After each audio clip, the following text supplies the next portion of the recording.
그리스도의 풍성하신 은혜와 사랑이 늘 함께 하시기를 바랍니다. 이 아침에는 로마서 제9장 14절로 24절까지의 말씀, 생명의 삶 큐티 9월 24일자 말씀입니다.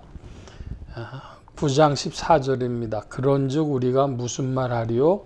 하나님께 불의가 있느냐? 그럴 수 없느니라. 모세에게 이르시되 내가 긍휼히 여길 자를 긍휼히 여기고 불쌍히 여길 자를 불쌍히 여기리라 하셨으니 그러므로 원하는 자로 말미암음도 아니요 다른 박질하는 자로 말미암음도 아니요 오직 긍휼히 여기시는 하나님으로 말미암음이니라. 14절부터 16절까지 말씀을 좀 살펴보면 왜 갑자기 하나님께 불의가 있느냐라는 표현을 하고 있을까요? 어떠한 근거가 없이 어떤 사람에게는 긍휼을 베풀고 어떤 사람에게는 긍휼을 베풀지 않는다면 그러면 하나님 마음대로 아니냐? 그러니까 하나님이 불의하신 것 아니냐? 이렇게도 이야기할 수 있다는 겁니다. 예정론이 지금 계속 논증되고 있는 것입니다. 모세와 하나님의 대화를 들면서 사도 바울은 이런 이야기를 전하고 있습니다. 긍휼히 여길 자를 긍휼히 여기고 불쌍히 여길 자를 불쌍히 여기리라.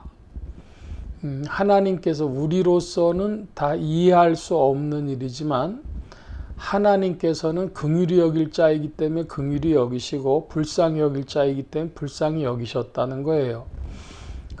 태어나기도 전에 모태에 있을 때 죄를 짓기도 전인데 그랬다는 것을 우리는 다 헤아려 알 수 없죠. 그래서 이것을 하나님의 신비에 두는 것입니다. 하나님의 경륜, 하나님의 주권에 두는 것입니다.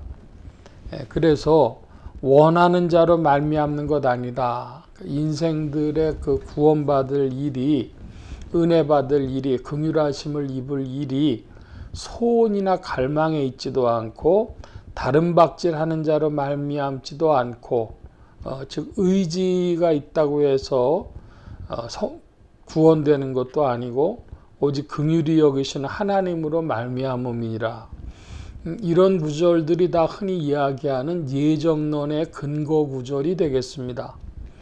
17절입니다. 성경이 바로에게 이르시되 내가 이 일을 인하여 너를 세웠으니 곧 너로 말미암아 내 능력을 보이고 내 이름이 온 땅에 전파되게 하려 함이라 하셨으니 그런즉 하나님께서 하고자 하시는 자를 긍휼히 여기시고 하고자 하시는 자를 완악하게 하시느니라. 17절 말씀에 보면 성경을 의인화하고 있습니다. 성경이 바로에게 이르시되 성경이 이렇게 의인화되는 이유는 삼위일체 하나님께서 친히 계시하신 말씀으로 주님 자신과 같다 하는 뜻에서 그런 것입니다. 우리가 무슨 종이나 문자를 신격화한다고 하는 것이 아니라 성경에 하나님의 뜻이 드러났기 때문에 하나님께서 말씀하시는 것처럼 이렇게 의인화해서 표현하고 있고 바로에게 이제 모세가 출애굽할 때 그 문제죠. 이 일을 위하여 너를 세웠다. 이걸 보고 하나님의 경륜이라고 흔히들 말합니다. 하나님께서 가지고 있던 어떤 사람들이 다 헤아릴 수 없는 계획, 시나리오 이런 것을 통해서 이렇게 바로조차도 악한 자조차도 쓰임받는 것이죠. 19절입니다. 네가 내게 말하기를 그러면 하나님이 어찌하여 허물하시느냐 누가 그 뜻을 대적하게 하느냐 하리니.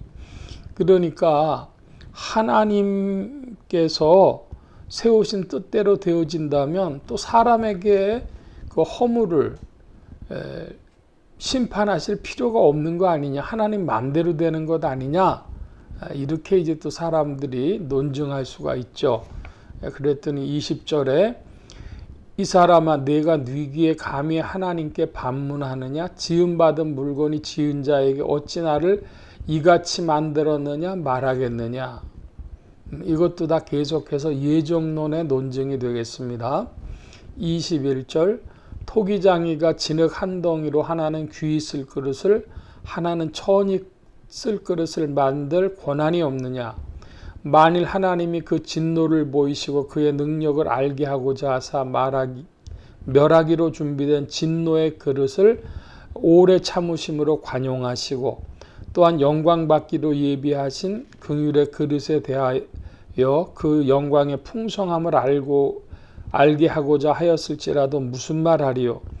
이 그릇은 우리니 곧 유대인 중에서뿐 아니라 이방인 중에서도 부르신 자니라. 22절 말씀에 보면 진노의 그릇, 또 23절 말씀에 보면 긍휼의 그릇이다 그랬습니다. 그러므로 사람들은 두 부류로 나눠진다. 긍휼의 그릇이 있고 진노의 그릇이 있다. 우리가 다 헤아려 알 수 없다. 하나님의 주권이고 하나님의 경륜이고 신비다. 이것입니다. 하나님의 예정 가운데 그렇게 됐다 하는 것입니다. 이 긍휼의 그릇은 누구냐? 곧 우리인데 이방인, 유대인과 이방인 중에서 부르신 자니라 그랬습니다. 그러므로 이방인과 유대인을 다 합하면 인류입니다. 인류. 모든 사람, 유대인과 이방인, 즉 모든 사람 중에서 부르신 자, 소명, 콜링이라고 하죠. 하나님께서 콜하신, 부르신 이들, 그들이 긍휼의 그릇이다. 하나님의 긍휼을 입은 피조물들이다. 인생들이다. 이 말씀이 되겠습니다. 오늘 로마서 9장 14절에서 24절까지는 하나님께서 예정하시는 것, 그것은 우리가 다 알 수 없으나 신비고 경륜이고 주권이고 그런 것이지만은 긍휼히 여길 자를 긍휼히 여기시고 불쌍히 여길 자를 불쌍히 여기셨기 때문에 하나님께는 불의가 없고, 그렇다고 인생들이 그럼 하나님 뜻대니까 마음대로 하시오, 그것이 아니라 우리를 조성하신 그 일로 말미암아서 우리는 또 이 지상에서 주님의 부르심에 응답하는 것입니다. 여러분의 믿음 가운데 인격적 응답이 늘 있으시기를, 예수 그리스도 안으로 들어왔을 뿐 아니요 이제는 날마다 성령 안에서 믿음의 응답이 있는 복된 긍정적인 믿음의 열매들이 풍성한 주님의 사람들 더욱 되어주시기를 바랍니다. 오늘 말씀 여기까지 봅니다. 기도합니다. 만복의 근원 되신 주님 함께하여 주셔서 주님의 은혜와 사랑과 그 경륜과 섭리와 예정 가운데 벌어지는 일들, 그 뜻을 인생들은 다 헤아려 알 수 없지만은 주께서 부르신 바 긍휼의 그릇인 줄로 믿고 오늘도 그리스도 안에서 성령님을 따라 전진하는 자들 더욱 되게 하여 주옵소서. 주의 부르심과 은혜를 찬양하며 더욱 의지하올 때에 예수 그리스도의 이름으로 기도하옵나이다. 아멘.